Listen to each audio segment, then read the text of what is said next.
일탈 행동의 원인과 대책에 대해서 먼저 첫 번째 주제, 타인과의 상호작용 과정을 중심으로 일탈 행동을 설명하는 그러한 선지들 사례를 살펴봅시다. 25학년도 수학능력시험 대비 7월 9번 문제 3번 선지를 보게 되면 C와 달리 D는 사회 구성원 간 상호작용을 통한 일탈 행동의 발생에 관심을 둔다. 이러면 이제 사회 구성원 간 상호작용을 통한 일탈 행동의 발생은 공통점입니다. 차별 교제 이론과 낙인 이론의 공통점이라는 것. 이 점 꼭 명심해야 된다는 것. 그 다음 두 번째로는 25학년도 수학능력시험 6월 14번의 5번 선지와 25학년도 수학능력시험 대비 5월 4번의 5번 선지를 보게 되면 상호작용을 통해 범죄에 대한 우호적 가치관을 학습하여 일탈이 발생했다고 본다. 이렇게 돼 있죠. 그러면 이게 낙인 이론과 차별 교제 이론의 공통점인가? 아닙니다. 왜 아니에요? 학습한다고 되어 있기 때문에 차별 교제 이론의 해당되는 내용입니다. 차별 교제 이론이라는 거 꼭 명심해야 됩니다. 학습이라고 하는 것이 있기 때문에 꼭 명심해야 된다는 것. 그래서 이러한 부분이 굉장히 중요하다는 것 꼭 명심해야 된다. 그래서 6월 14번에 5번과 5월 4번에 5번 같은 경우 상호작용을 통해 범죄자에 대한 우호적 가치관을 학습하여 일탈이 발생한다. 학습이라고 하는 단어가 있기 때문에 차별 교제 이론이라는 걸 꼭 명심해야 됩니다. 다음 이제 나머지 내용은 여러분들이 직접 해보도록 하고, 두 번째 주제인 일탈 행동에 대해 객관적 기준이 존재하느냐 그렇지 않느냐를 가지고 묻는 선지들이 또는 보기들이 있습니다. 그랬을 경우에 자 나머지는 이제 그렇고 세 번째하고 일곱 번째를 한번 봅시다. 세 번째 2024년 수학능력 시험 대비 10월 14번 2번 선지.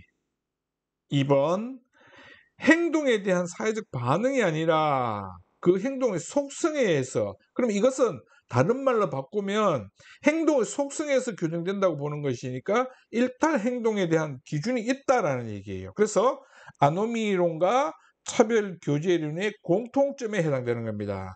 아노미론과 차별 교제 이론의 공통점. 22학년도 11월 2번의 1번 선지를 보게 되면 일탈 행동은 행위 속성에 의해서가 아니라 사회적 반응에서 규정된다. 이건 뭐예요? 낙인 이론에 대한 설명입니다. 그렇죠? 일탈 행동에 대한 객관적 기준이 존재하지 않는다는 말하고 같은 말이에요. 그래서 일탈 행동에 대한 객관적 기준이 존재하는 것은 아노미 이론과 차별 교제 이론의 공통점이라는 것 꼭 명심하고, 사회적 반응에서 규정된다는 것은 낙인 이론에 대한 설명이다. 즉 객관적 기준이 없다라는 얘기죠. 이 점 꼭 명심해야 됩니다. 다음 차별적인 교제와 차별적인 제재에 대해서 알아보도록 합시다. 24학년도 4월 13번의 1번과 5번을 가지고 확인해 보도록 합시다. 차별적인 제재. 차별적인 제재라는 것은 이 똑같은 행동을 했지만 사회적 반응이 서로 다른 경우입니다. 사회적 반응이 서로 다른 경우. 이 경우는 낙인 이론이에요.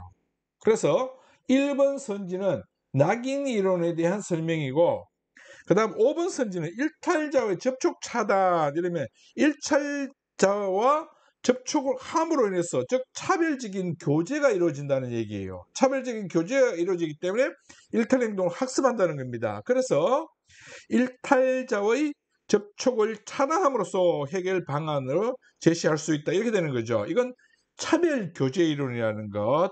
그래서 이 두 부분, 차별적인 교제와 차별적인 제재에 대한 부분, 학습의 의미가 담겨 있으면 차별 교재, 그리고 똑같은 행동에 대해서 다른 사회적인 반응을 보이게 되면 이것은 사회적 제재라고 해석을 해야 됩니다. 이 점 꼭 명심할 수 있도록 하고, 마지막으로 나머지 풀고 마지막으로 내면화 과정과 내면적 과정, 즉 내면화 과정은 차별 교제 이론과 관계됩니다. 그리고 내면적 과정은 낙인 이론과 관계된다는 것, 이 점 먼저 생각하면서 25학년도 수학능력 시험 대비 7월 9번 문제를 먼저 봅시다.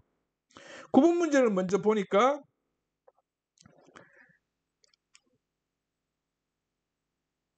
2번 선지에 보면은 일탈자의 부정적 자아가 형성되는 과정 이렇게 돼 있죠. 형성되는 과정에 주목한다. 뭐예요?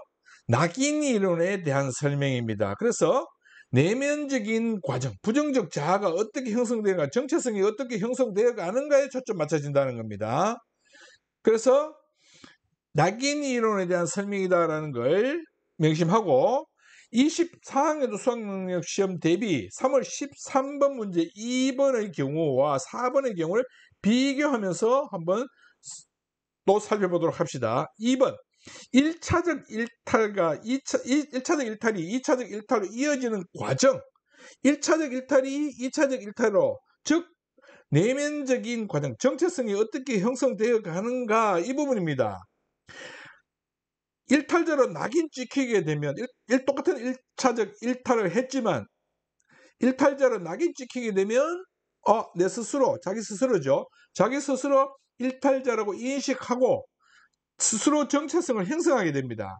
이러한 것은 바로 낙인 이론이다라는 것. 그런데 4번의 경우는 학습이죠. 내면화 과정을 거치게 됩니다. 이 부분, 즉 내면화 과정이라고 하는 부분, 이런 부분까지 다 차별해서 꼭 기억할 수 있도록, 구분해서 꼭 기억할 수 있도록 하기 바랍니다.